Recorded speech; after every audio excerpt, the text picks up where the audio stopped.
So I had this really deep conversation with my children when we were on holiday recently, talking about trolls and online bullies that had come about because of me sharing about narcissistic abuse. So in today's episode, I'm going to talk to you about how do you navigate bullies, especially online, and how do you move forward and how do you share this with your children? Hi everybody, massive welcome to my podcast, Trauma and Narcissism Redefined. If you're a new listener, a massive welcome. Make sure you go and binge watch and listen all the other podcasts, and you can go and watch them on YouTube as well. And of course, if you're one of the regulars, welcome back. You know that my podcast is me rambling on lots of the times, talking and sharing music, and of course some interviews with people, which we've got some exciting ones coming up for you too. So, end of the school holidays. For me, back in September, back in my offices, and I've had a really great summer actually with my children. And equally, I have still had to work because I had an assistant who left, then she came back, then she left again.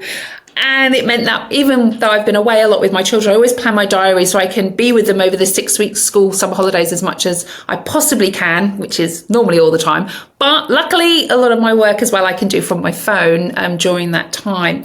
So I had to do more than I thought I would have to. But you know what? I'm very blessed that I've got a great team and also a business that allows me to do all of that. But I'm back and I wanted to do this podcast while I remembered about this because we had such a great discussion when we were away on holiday.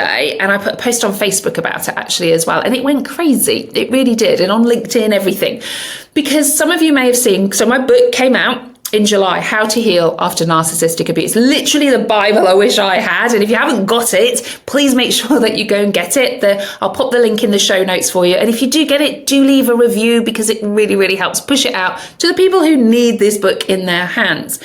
So obviously on the back of that book, I'd done a lot of PR and I'd done a lot of press and had a week where there was a lot. So I was in one of our national newspapers here in the UK called the Daily Mail. I was in Psychology's magazine, and I was also on probably one of our biggest daytime TV shows here in the UK called This Morning. And I was on there with Joel Dommett and Rochelle Humes, and they were lovely, really great. And I've got 8 minutes to go on there to talk about narcissistic abuse, which is really difficult because you probably know, even in my podcast, they're longer than 8 minutes.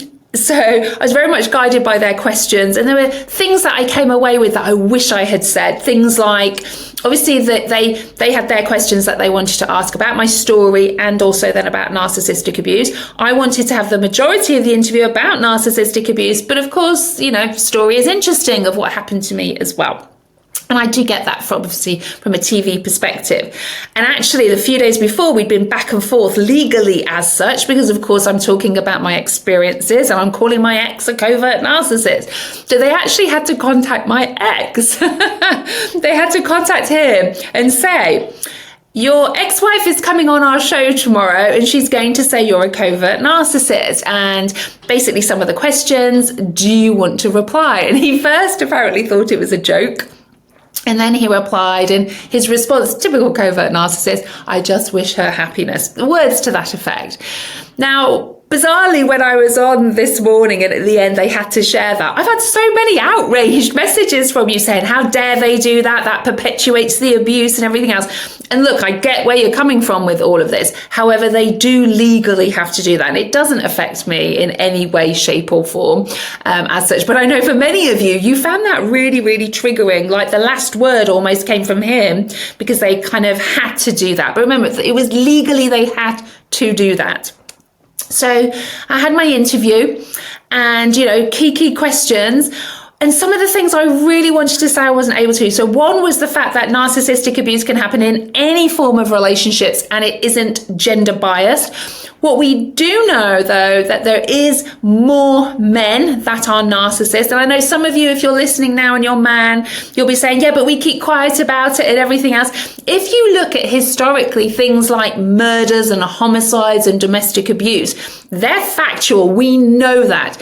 It is a higher propensity that it is a male gendered perspective when we talk about narcissistic abuse, but that doesn't mean it doesn't happen to men. So that was one of the things I wish I said on there, didn't get a chance to say. All relationships, and it isn't gender specific, but it is more prevalent of women being victims of narcissistic abuse. So they were really great questions back and forth, and the 8 minutes flew. And I have had such amazing feedback. If you want to go and watch it, by the way, just go on YouTube, look on This Morning. In fact, go on YouTube and just in the search bar, put This Morning Narcissist, okay? And my interview will come up if you want to go and watch that. Because for me, it was such a celebration of finally getting narcissistic abuse onto mainstream TV, but talking about it. You know, I'm well through the other side now. So I was able to stay very regulated. I was able to talk from a perspective, not only of personal experience, but professional experience, because that's what I'm trained in now from being a trauma therapist. And understanding the nuances around internal family systems, somatic experience, all of those things of how I teach on my narcissistic abuse specialist program, which is accredited, around what is narcissistic abuse, what is a narcissist. And I've had such amazing feedback. But going back to the reason also why I wanted to do this podcast, which, by the way, you can always watch on YouTube as well, just so that you know. So you can see that at the moment, my hair needs a really good wash. It needs a colour. My roots need doing because I've been away on holiday and stuff too. So you can go and look at that if you want to. But the reason why I wanted to do this was on the back of being on This Morning and them sharing on platforms, Twitter or X, I still call it Twitter, Facebook, Instagram, all of those. On the whole, 90%, I would say, amazing comments. Thank goodness this is in the mainstream. Thank goodness we are talking about this. You know, it is real. The fascinating part about all of this as well is people don't understand, firstly, narcissistic abuse. They don't understand that anyway. But psychological and emotional abuse, because it's unseen. So none of us who have experienced narcissistic abuse, or most of us, won't be walking around with bruises that are visible, broken bones. That isn't the case. It's hidden. It's like an invisible cage that we are living in. And what was really interesting was trying to talk about some of these elements, like the gaslighting, like cheating, for instance. You know, cheating is a form of psychological and emotional abuse, often perpetrated by a narcissist. You know, everybody might cheat once. Well, I say everybody, I never have, but let's say somebody cheats once. You know, you can kind of maybe move past that. But narcissists will use cheating as a manipulation and control tool over you. And very often, if you're like me, you end up apologizing to them for their cheating because the cheating was your fault. I mean, gaslighting extraordinaire. But So one of the key things that I was trying to get across in that, the feedback was these light bulb moments from people not realizing they were in an abusive relationships. The fact that this was on mainstream TV, that we were talking about it. We weren't parodying narcissistic abuse. We weren't talking about some of the celebrities that we think are narcissists and, you know, doing that and it becoming the difference between narcissist and asshole and things like this too. It was a serious conversation, but it was only 8 minutes. And my wish is to go back on that. They have been inundated. You can go and see, you know, go and comment and get me back on that, because we really want to potentially maybe do a phone in on this too, because it is real, as we all know. But on the back of being on there, and obviously the 8-minute clip that I was on being shared, there were some platforms, and I'm going to mention this particular one because I think it's really relevant, Lad Bible. So Lad Bible shared, I think they might have shared my Daily Mail article with this. This was where some of them were there.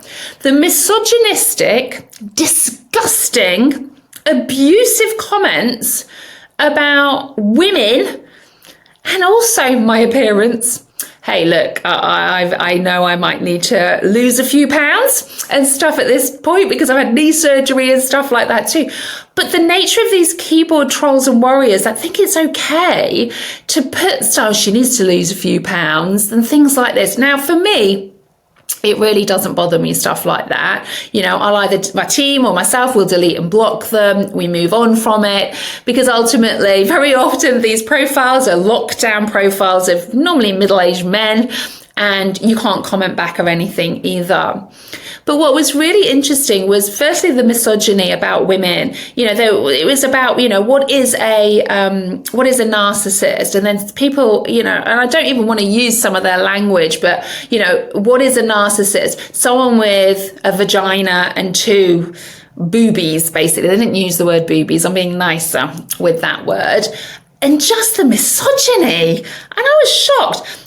I never see that on any female site saying that about men. I just don't see that. And do you know what? The bizarre thing was about talking about narcissism and their comments. And I talk about the patriarchy and probably why it is more prevalent that it is male oriented as a narcissist because of this patriarchy. Because men are meant to be a certain way. They're meant to be. And by the way, this isn't all men, by the way. There's some great comments by men too. But the disgusting nature of this misogyny about women and about my appearance as well. It was disgusting that we're in the 21st century and this is still happening. And, there's nothing we can do. And certainly here in the UK, and I know around the world, we're talking about domestic abuse as a form of terrorism on women because it's not actually going down, domestic violence, it's increasing. And when we talk about domestic abuse and domestic violence, we shouldn't just be talking about it in the form of physical. And this is something I feel very passionately about. For me, a lot of the stuff I talk about is the psychological, the emotional, the financial, the narcissistic nature of the abuse that we experience. You can see I'm getting on my high horse now in my soapbox about it. But the conversation I ended up having with my children was my son, who's 20, had seen some of these comments on Twitter, X. And he said, Mum, how do you cope with that? When people are kind of saying you need to lose some weight or you need to lose a few pounds. And I said, well, does my weight define who I am? Does my worth come from being a size 16 in the UK? Or even if I was a size 8? Would that define me? And he said no. And I said, would you love me any more or less if I was a size 8 or a size 28? And he said no. I said, so the people that matter, it's irrelevant. And I said, and the people actually that are posting this are the reasons why I am shouting so loudly about this. Because those men, and they were men, they weren't females on this site, they were men. Those men that are commenting that about women and me are the men behind closed doors that are abusing people like you. And if I stay silent because of all of that, for me, I'm complicit in perpetuating the abuse, and I will not have that. In fact, I feel even more strongly about talking about narcissistic abuse, psychological abuse, emotional abuse, because it is hidden and we don't see it, and the nuances of it can be kind of talked away, or do they mean that, or is that really true? Yes, it is. So actually they've made me even more angry and even more not going to be silent on any of those. But it was a really beautiful conversation about social media with my children, about people saying mean things to you, and it says more about them, but also acknowledging that it can still hurt. It's not nice hearing comments like that or seeing comments like that. Of course it isn't, but I kind of kick into my adult version of myself to know that this is about them, this is part of the problem, this is why I do what I do, and these are the people that are abusing people behind closed doors, and that's why I won't stop doing it. So if you haven't had a chance to watch the This Morning interview, you can go and watch it on YouTube. If you haven't got my book, do make sure that you get it. It's the Bible, literally. I wish I had. It's in the show notes too. And just so that you know, I'm not going anywhere. I am going to be shouting even more loudly. The fact we got on mainstream TV is brilliant, and I don't want it to end there either. So, if you have any contacts or you want that, make sure you go and comment on some of these posts. Make sure that you share. Make sure that we are talking about this, because narcissistic abuse is real. It is domestic abuse and it is trauma, but it doesn't have to be our life sentence. It doesn't have to be the ending to our stories either. So take care, my friends. Remember, keep talking to your children about things like social media. Be that role model. Don't just tell them what to do. Be the role model, okay? Because they will go more on what you're doing and what your energy is coming across than what you are saying. So make sure, if you're not happy with how your children are dysregulated, what are you like? We have to take ownership and responsibility of that as well. So take care, everybody. I hope you enjoyed this episode, and I'm going to go off, and I'm doing a 7-day juice now actually as well. Not because of them, but because I have rather overindulged over the summer holidays. So take care, everybody. But remember, my weight doesn't define who I am. I would be worthy, regardless of what my weight was. I'm doing this because my knee's really hurting now. So take care, everybody. Have a great week. And remember, my podcasts drop every single Tuesday, and you can also go and watch it on YouTube as well. So take care, my friends. Lots of love. You're not on your own in any of this.